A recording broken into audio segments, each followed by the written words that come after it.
मिर्जापुर हरी भरी वादियों और खेतों से घिरा एक ऐसा शांत और सुंदर गांव था जहां की सुबह चिड़ियों की चहचहाट और किसानों की मेहनत से शुरू होती थी। इस गांव के लोग जितने सीधे थे उतने ही दिल के साथ। दिन भर खेतों में पसीना बहाने के बाद शाम होते ही पूरे गांव की रौनक एक जगह सिमट जाती थी और वो जगह थी माधव का बाल्टी चिकन ढाबा।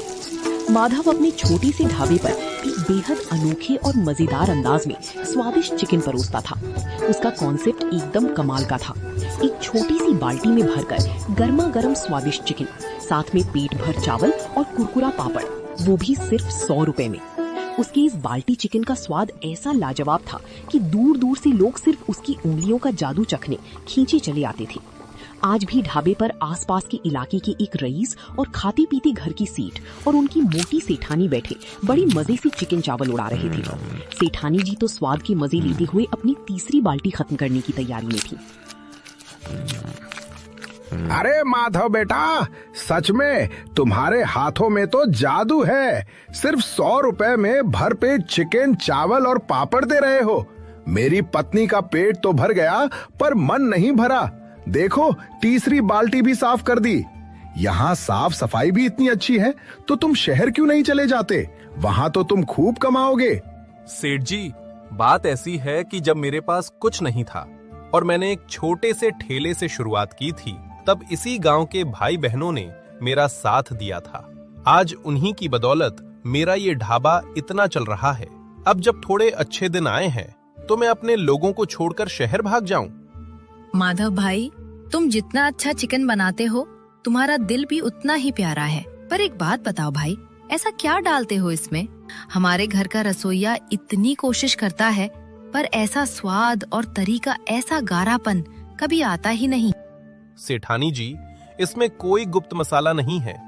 ये तो बस आप सबका प्यार है और मेरे स्वर्गीय बाबूजी का सिखाया हुआ हुनर है, जिसे मैंने आज भी जिंदा रखा है। बस यही मेरी रेसिपी है। माधव की इन्हीं मीठी बातों और स्वाद की दीवानी लोग रोज आते, भरपेट बाल्टी चिकन चावल खाते और खुशी खुशी पैसे देकर चली जाती। माधव की जिंदगी सुकून से चल रही थी, पर कहते हैं ना कि किस्मत की धूप में छांव का आना तय होता है। एक दिन माधव रोज की तरह अपनी ढाबे के लिए चिकन और मसालों की तैयारी कर रहा था। तभी उसकी पत्नी राधा उसके पास आती है। सुनो जी, एक बात बतानी थी। कल जब आप ढाबे पर गए थे तब गांव के 2-3 लोग घर आए थे। उनके साथ वो जमींदार बनवारी लाल सेठ भी था। वो आपके बारे में पूछ रहा था और कह रहा था कि कोई पुराना पैसा बकाया है। मैं उन्हें ठीक से पहचानती नहीं थी, इसलिए मैंने कुछ ज्यादा नहीं बोला। क्या बनवारी लाल सेठ? वो लालची आदमी हमारे घर आया था? पर क्यों? कहीं ऐसा तो नहीं कि बाबूजी ने बीमारी के वक्त उससे कुछ उधार लिया हो और जाने से पहले मुझे बता ना पाए हों? मुझे तो अभी से घबराहट हो रही है राधा, न जाने क्या मुसीबत आने वाली है। आप परेशान मत होइए, भगवान पर भरोसा रखिए। जो होगा अच्छा होगा। बस मेरी एक बात मानिए, अगर वो रास्ते में कहीं मिले भी तो गुस्सा मत करना, शांति से बात संभाल लेना। ठीक है राधा, तुम फिक्र मत करो। आज वैसे ही बहुत देर हो गई है, मैं ढाबे के लिए निकलता हूँ। माधव अपना सारा सामान समेटकर अपनी तय स्थान पर पहुंचता है और अपना बाल्टी चिकन ढाबा लगाता है। अभी दुकान लगाई कुछ ही देर हुई थी कि तभी बनवारी लाल सेठ अपनी 2 भारी भरकम लठेतों के साथ रौब झाड़ता हुआ वहां आ धमकता है।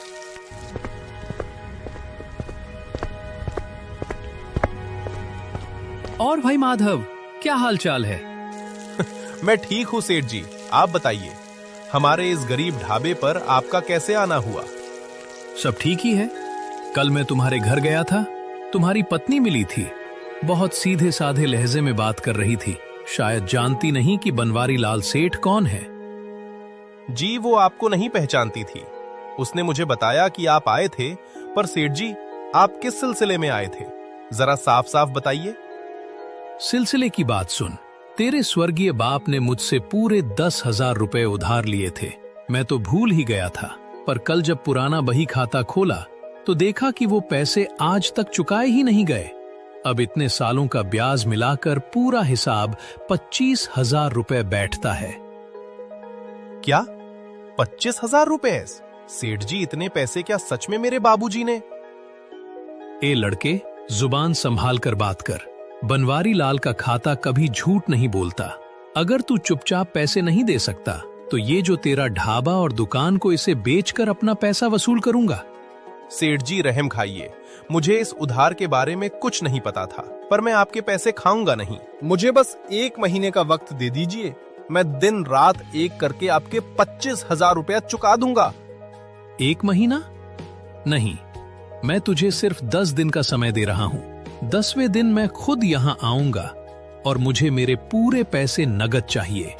अगर पैसे नहीं मिले तो याद रखना, तेरी ये दुकान, तेरा घर, तेरी जमीन सब मेरी हो जाएगी। और सुन, अगर पैसे नहीं दे पाया तो अपनी पत्नी की शादी मेरे लड़के से करानी पड़ेगी। बनवारी लाल सेठ की ये आखिरी घटिया बात सुनते ही माधव की सब्र का बांध टूट गया। उसकी आंखों में अंगारे उतर आए। सेठ बनवारी लाल, अपनी हद में रहकर बात करो। बात सिर्फ पैसों की है तो मैंने 10 दिन की मोहलत मांगी है ना। मैं वादा करता हूं कि 10वें दिन तुम्हारी रकम तुम्हारे सामने होगी। अब चुपचाप यहां से चले जाओ, इससे पहले कि मेरा गुस्सा 7वें आसमान पर पहुंचे और मैं कुछ ऐसा कर बैठूं जिससे आपकी खैर ना हो। अच्छा, बड़ी गर्मी है तुझ में। मुझे ऐसी गर्मी शांत करने का पुराना तजुर्बा है।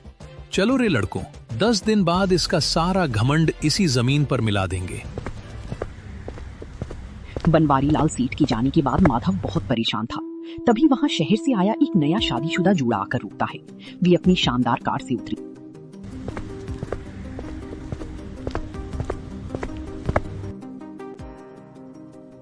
नमस्ते भैया, क्या आप ही माधव जी हैं? जी साहब, मैं ही माधव हूं। बताइए क्या सेवा करूं? दरअसल हम पास के शहर से आए हैं। बदर वाले इलाके में मेरी एक बड़ी फूड फैक्ट्री है। मुझे वहां के स्टाफ और वीआईपी मेहमानों के लिए एक बेहतरीन बावर्ची की तलाश थी। हमने आपके अनोखे बाल्टी चिकन के स्वाद की बहुत तारीफ सुनी है। क्या आप हमारी फैक्ट्री के मुख्य शेफ बनेंगे? साहब, आपकी इस बड़ी पेशकश के लिए बहुत बहुत शुक्रिया। मैं खाना तो बहुत अच्छा बना लेता हूं, पर मैं अपना ये गांव और यहाँ के लोगों को छोड़कर शहर नहीं जा सकता। मुझे अपने इस छोटे से काम से और इस गांव से बहुत लगाव है। अरे माधव जी, पैसों की चिंता मत करो। तुम जो मांगोगे वो मिलेगा। महीने के 20,000, 30,000 या 50,000 रुपए। तुम बस हाँ कहो। नहीं बाबू साहब, बात पैसों की नहीं, अपनों की है। मैं नहीं आ पाऊंगा, मुझे माफ कर दीजिए। अच्छा माधव जी, अगर आप शहर नहीं आ सकते तो कोई बात नहीं। क्या आप हमारी फैक्ट्री के स्टाफ के लिए रोज के 40 से 50 बाल्टी चिकन और चावल के पैक तैयार करके दे सकते हैं? हम रोज खुद गाड़ी भेजकर यहाँ से मंगवा लिया करेंगे और आपको पूरे पैसे एडवांस दे दिया करेंगे। अरे मैडम जी, अगर ऐसी बात है तो ये तो बहुत अच्छी बात है। मैं रोज सुबह एकदम ताजा और गर्मा गर्म बाल्टी चिकन और चावल पैक करके यहीं तैयार रखूंगा। आपकी गाड़ी आकर ले जाया करेगी। चलिए, ये डील पक्की रही। पर इतनी बातें हो गईं, पहले हमें वो मशहूर बाल्टी चिकन खिलाकर तो देखिए कि स्वाद कैसा है। जी बाबूजी, अभी लाया मैडम जी, आपके लिए भी। माधव फुर्ती से बाल्टी चिकन, चावल और पापड़ की 2 बेहतरीन प्लेट्स तैयार करता है। जैसे ही वे दोनों पहला निवाला खाते हैं, उनके चेहरे खिल उठते हैं।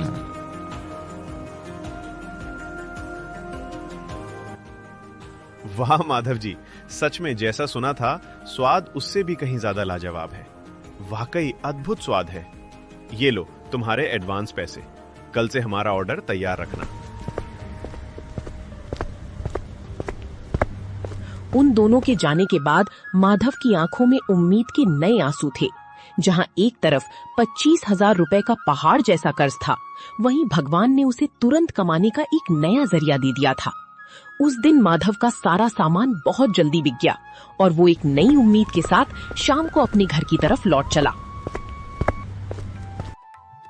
क्या बात है जी, आज चेहरे पर रौनक भी है और आंखों में थोड़ी चिंता भी। बनवारी लाल सेठ मिला था क्या रास्ते में? हाँ राधा, बनवारी लाल सेठ आया था ढाबे पर और जो डर था वही हुआ। बाबूजी ने सच में उससे 10,000 रुपए उधार लिए थे। अब वह ब्याज मिलाकर पूरे 25,000 रुपए मांग रहा है। उसने मुझे सिर्फ 10 दिन की मोहलत दी है और धमकी दी है कि अगर पैसे नहीं दिए तो वह हमारा ढाबा, घर और जमीन सब छीन लेगा। बनवारी लाल सेठ की धमकी और 25,000 रुपए की बात सुनकर राधा का दिल बैठ गया। अरे सुनो तो सही, घबराओ मत। तुम कहती थी ना कि भगवान पर भरोसा रखो, वो कोई ना कोई रास्ता जरूर दिखाएगा। आज सच में भगवान ने एक फरिश्ता भेजा था। फरिश्ता? कैसा फरिश्ता जी? आज ढाबे पर शहर की एक बड़ी फूड फैक्ट्री के मालिक विक्रम प्रताप जी और उनकी पत्नी आए थे। वो मेरे बाल्टी चिकन के स्वाद के दीवाने हो गए। उन्होंने मुझे रोज के 40-50 बाल्टी चिकन चावल के पैक देने का बहुत बड़ा ऑर्डर दिया है और ये देखो, उन्होंने एडवांस पैसे भी दिए हैं। अगर अगले 10 दिन मैंने जी तोड़ मेहनत की तो बनवारी लाल सेठ के 25,000 रुपए हम आसानी से चुका देंगे। हे भगवान, आपका लाख लाख शुक्रिया। आपने डूबती नैया को तिनके का सहारा दे दिया। मुझे पूरा यकीन था कि आप अपने सीधे साधे भक्त का हाथ कभी नहीं छोड़ेंगे। अब आप ज्यादा सोचिए मत। कल सुबह हमें बहुत जल्दी उठना है क्योंकि ऑर्डर बड़ा है और तैयारी में समय लगेगा। आप हाथ पैर धोकर खाना खाइए और अब आराम करिए। बाकी सब ऊपर वाले पर छोड़ दीजिए। तुम सही कह रही हो राधा, मेहनत हमारी और रहमत ईश्वर की। चलो, कल सुबह से एक नई जंग शुरू करनी है। अगली सुबह सूरज की पहली किरण के साथ ही माधव एक नए जोश से भर गया। वो सुबह सुबह ही अपने ढाबे पर पहुंच गया। अपनी पत्नी राधा की मदद से उसने बड़ी ऑर्डर की तैयारी शुरू कर दी। माधव ने बिना रुके लगातार 2-3 घंटे जी तोड़ मेहनत की और फैक्ट्री के लिए सारा बाल्टी चिकन और चावल बेहतरीन तरीके से पैक कर दिए।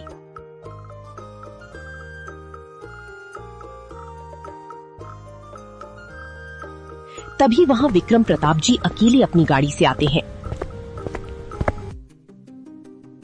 अरे माधव भाई नमस्कार, क्या हमारे फैक्ट्री के स्टाफ के लिए पैकिंग तैयार हो गई है? जी बाबूजी, बिल्कुल। गर्मा गर्म और ताजा बाल्टी चिकन और चावल तैयार है, ये लीजिए। बहुत बहुत शुक्रिया माधव भाई, आपकी मेहनत और समय की पाबंदी सच में तारीफ के काबिल है। ये लो आपके पैसे। माधव ने पैसे ले लिए और विक्रम प्रताप जी बाल्टी चिकन लेकर चले गए।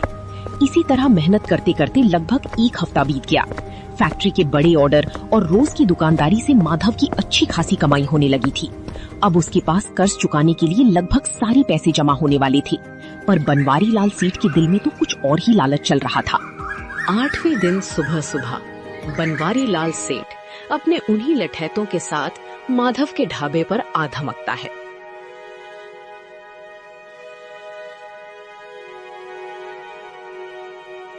क्यों रे माधव, बहुत उड़ रहा है आजकल।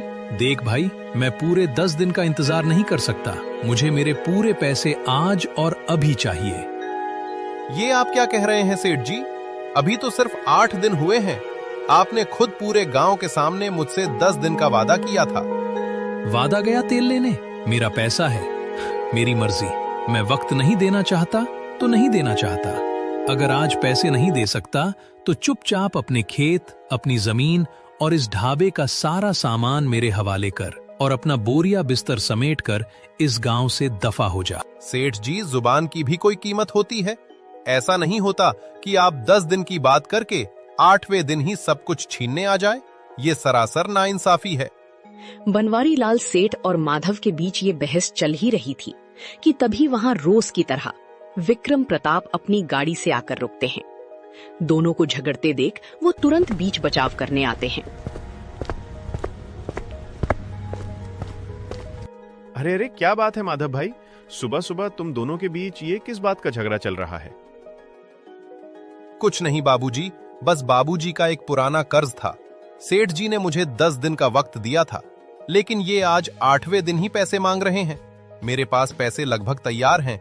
बस 2 दिन का समय और मिल जाता तो मैं पूरे पैसे चुका देता, पर ये आज ही सब कुछ छीनने पर अड़े हैं। ए ओए, शहर के बाबू, तुम कौन हो हमारे बीच में पड़ने वाले?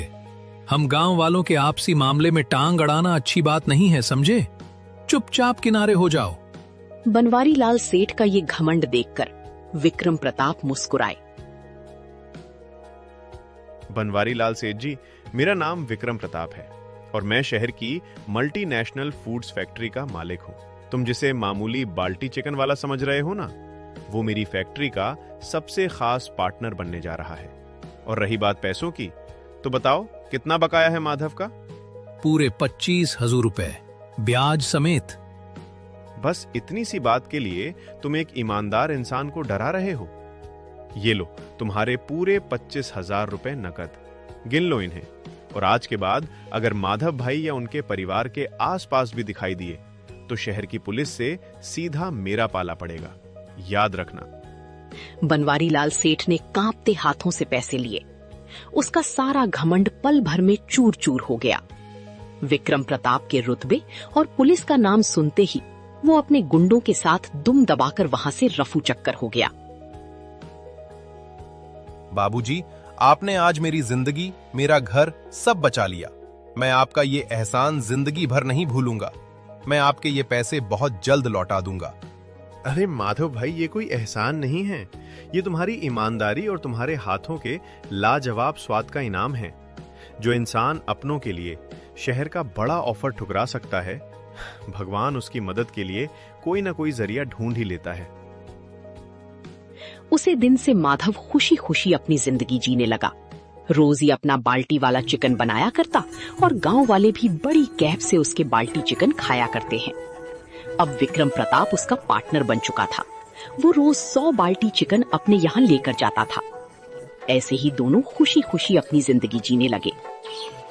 हमारी कहानी यहीं पर खत्म होती है।